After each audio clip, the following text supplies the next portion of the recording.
Hi there, I'm Senate Majority Leader Janae Shamp, and I'm here with House Majority Leader Michael Carbone.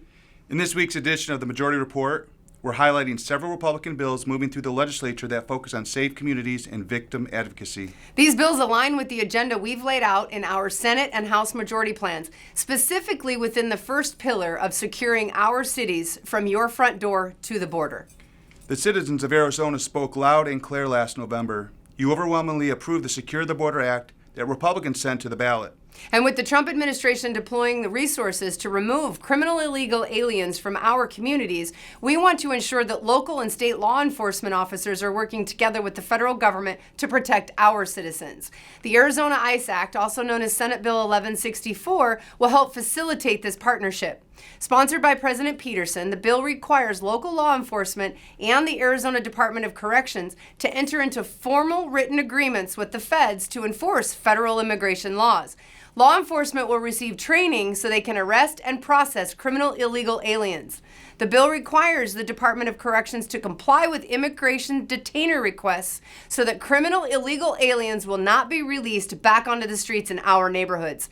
This legislation also directs funding to law enforcement to ensure that they have the resources needed to carry out the mission that has been set forth. In the House, Representative Gress sponsored a bill inspired by the tragic murder of 16-year-old Preston Lord. Back in 2023, a teen gang identified as the Gilbert Goons beat the young man to death. Preston's law, also known as House Bill 2611, creates tougher penalties for criminals who engage in this horrific behavior as a group. The bill classifies an assault as an aggravated assault if the perpetrator is aided by two or more accomplices during the attack. This type of crime will be considered a Class 4 felony instead of what the teens in Preston's case were charged with, a Class 6 felony, which carries a less serious punishment. The bill also explains the definition of aggravated assault to include attacks on law enforcement agency employees, public transit employees, airport employees, and railway workers.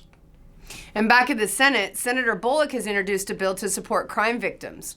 Currently, $2 of every fine and penalty collected by the courts for criminal offenses, traffic violations, game and fish violations, and other matters are deposited into a fund administered by the Department of Public Safety. It's to distribute to nonprofits that have been vetted to help crime victims with free legal counsel and social services while their cases play out. Senate Bill 1103 will increase that deposit from $2 to $4, allowing for more resources to go towards supporting victims of crime. And last but not least, Representative Walt Blackman is fighting fraudulent claims of military service and protecting the integrity of veteran status with HB 2030. This bill strengthens penalties against individuals who impersonate a veteran for personal gain. Stolen valor is becoming more prolific, and it dishonors our men and women who've selflessly served in our military. If signed into law, this would be the most comprehensive state-level response to stolen valor to date. That's all for today. Thanks for joining us in this week's edition of the Majority Report. Take care, and God bless.